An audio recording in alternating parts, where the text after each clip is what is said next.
Hello, wonderful people. You are now listening to the Brand Blueprint with your host, Jasmine Easter. I am here to give you all the behind the scenes info on all things business, branding, and design.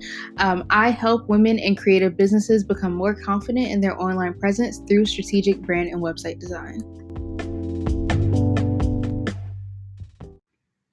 Hello, you guys. As you know, you are now tuned into the Brand Blueprint with Jasmine Easter. So today's topic is what you need to know before hiring a brand and website designer.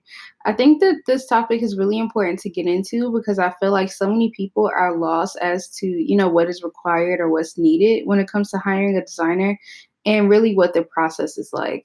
So I feel like regardless of who it is that you want to hire, there are 4 things that you need to know before you even start your research. That is your style, your timeline, your expectations, and your budget. So, starting off with your style, right? I think that style is a huge thing that so many people miss when they begin their search for a brand and website designer. Um, sure, you can ask someone to do something in a different style, but typically they excel or they're the authority or expert in the kind of imagery and visuals that you see in their portfolio, right? So it's important to think about the vision that you have in mind for your brand and then check out the designer's portfolio for previous projects to see if they align with what you're looking for. All designers do not have the same style. So if you're looking for something dark and emotive, you really shouldn't hire someone who typically showcases bright and airy designs. Some designers may want the challenge, generally speaking, but um, some designers may want the challenge. But for the most part, most designers have a signature style for a reason.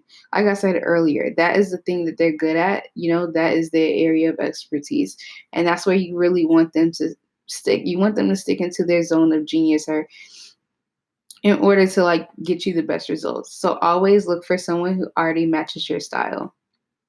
The second thing to think about is your timeline.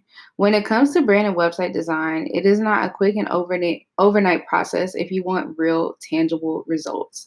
The best thing that you can do to prepare for this process is to look for a designer way ahead of schedule or be ready to pay a rush fee. Um, Myself, for example, my signature branding process takes about 10 to 12 weeks. Um, Using the same process over and over has really allowed me to create a signature package where I know how long things will take and what elements are essential to aid in the results that my clients are looking for.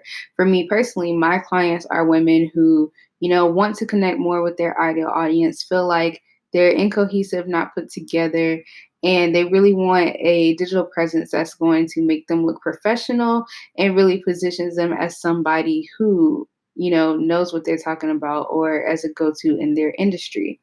So if it isn't already listed on the sales page, be prepared to ask, how long does this type of project usually take, even with revisions? That is another important thing that people don't think about during the design process. Some designers get it right the first time, and sometimes they don't. And revisions are going to add additional time to the process. Another thing to also take into consideration is any vacations or travel time that you have coming up that could delay feedback and ultimately alter your project timeline. I've seen it so many times with different client projects where the client ends up going on vacation and it could be right after the project is booked and there's literally no sign of it. And that is going to affect whether or not they're going to be able to give you feedback. And obviously that's ultimately going to affect your end timeline. So the last thing to consider with timeline is that if you're working with a successful designer, most of the time they are booked out in advance. Meaning if you need a project to start next week, that most of the time that is not going to happen. A lot of times you'll have to look ahead for maybe 2 months ahead of time, 3 months ahead of time. So always plan accordingly. The next thing to think of is your expectations. You need to know exactly what you're looking for and what deliverables you are expecting from working with a designer. Are you getting a full brand identity and website design, or are you just looking for one or the other? Be clear about what you're looking for before you approach them.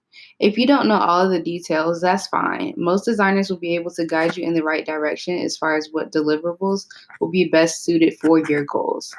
I just think it's really, really important that you guys get in sync, are on the same page as far as what it is that you're expecting and what they are offering. That way, there's no confusion. Um, there's no confusion in the long run. And last but not least, you need to know your budget.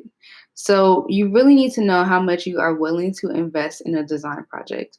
I'm not going to say that this should be the thing to turn you away from a designer, but you may need to save up in advance, depending on how large the investment is. Note again that some designers do book projects out ahead of time, and so many of them do offer payment plans. So most of the time, you'll end up having to pay a deposit just to secure your spot and may not have to make another payment until your start date. Um, well, branding isn't an investment that you should take lightly or simply go with the cheapest person. A lot of times when people have gone to like a, a cheaper designer or someone who's really, really cheap, they don't necessarily see the results and they end up paying someone way more money to rebrand them and position them the right way.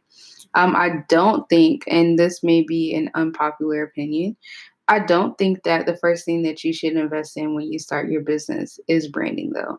I think that's an investment that you need to make after you are clear and sure on who your audience is, what it is you're offering, your messaging, and prove that you can make sales before you make such a large investment. Um, you should definitely choose a designer based on the results that they are able to give you in your business, right? So, do their previous clients have similar brand or business goals to you? Are they similar industries?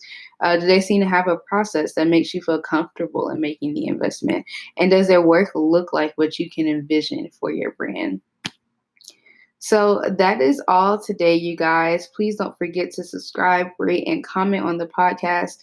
Please send an email to hello@jasmineeaster.com or connect with me on social media about the brand blueprint. Let me know what topics you guys are interested in hearing. Until next time.